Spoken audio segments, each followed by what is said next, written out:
The corn snake गंध से शिकार को खोजता है और जकड़कर उसे मार डालता है। फिलहाल इसे एक गंध मिली है जो कहीं आसपास ही मौजूद है।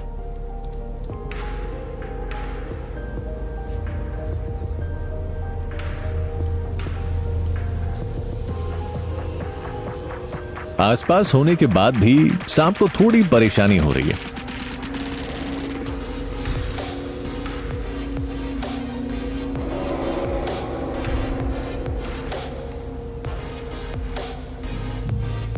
उसकी सूंघने की शक्ति उसकी सुपर पावर है, मगर कॉर्न स्नेक उसकी जगह का साफ साफ अंदाजा नहीं लगा पा रहा है, क्योंकि सांप के शिकार की गंध सांप की जैसी ही है।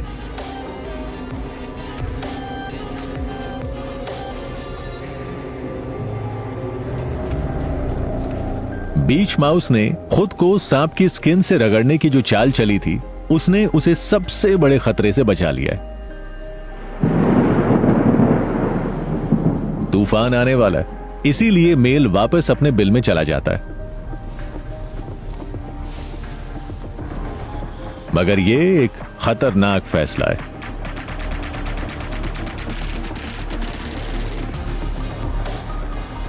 सांप उनके अंडरग्राउंड बंकर की गंध को ज्यादा अच्छे से महसूस कर सकता है।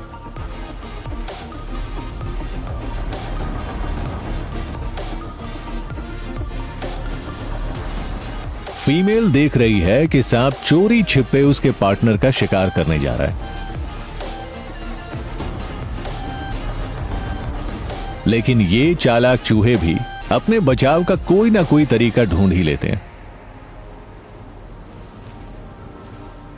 इनके बिल का एक सीक्रेट बैकडोर भी है।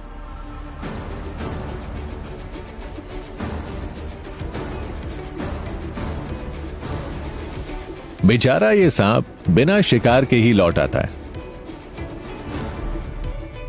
और चूहे उन्होंने इस तरह के मौकों के लिए एक दूसरा घर बनाया हुआ है। अपने पार्टनर के साथ जुड़कर बैठना, खतरनाक रात के बाद सुरक्षित लौटना, शायद सबसे अच्छी किस्मत वाली फीलिंग है। ट्रॉपिकल रीफ में छिपी बैठी है एक मछली जो बिल्कुल मछली जैसी नहीं लगती है। फ्रॉगफिश ने इवॉल्व की है एक शानदार कैमोफ्लेजिंग, एक बहुत पुरानी प्रॉब्लम, मारो या मर जाओ को सॉल्व करने के लिए।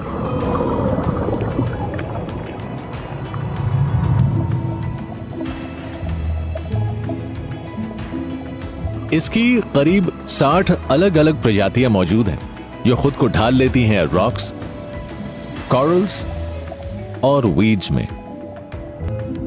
ये रंग और आकार दोनों का इस्तेमाल करके इतने अच्छे से घुल मिल जाती है कि लगभग गायब हो जाती है। डिसेप्शन, शिकारियों से बचने के लिए और दूसरी मछलियों पर तेज और जबरदस्त हमला करने के लिए।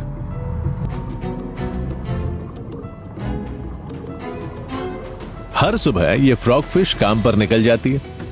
इसके फिन्स पर पैर बने हुए हैं, किसी को पता ना चले इसीलिए ये बहुत ध्यान से कदम रखती है। अपने ठिकाने पर ये आराम से इंतजार करती है, बैकग्राउंड में लगभग इनविजिबल बन जाती है।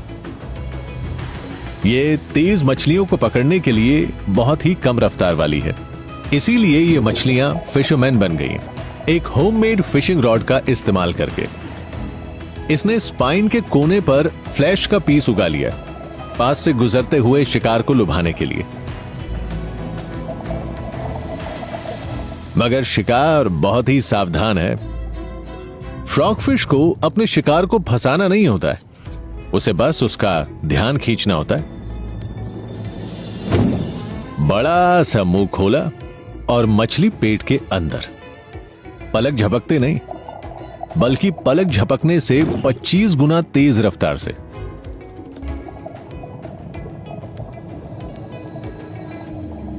पूरा दिन कड़ी मेहनत करने के बाद घर लौटते समय क्यों ना रास्ते में कुछ खा ही लिया जाए।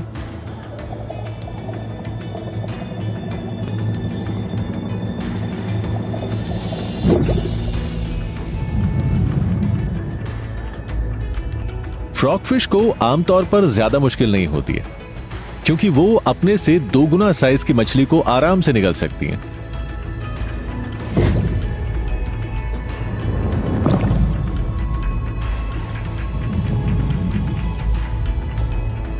हमला होने से पहले शिकार को पता ही नहीं चलता है, इसीलिए वो कभी बच भी नहीं पाता।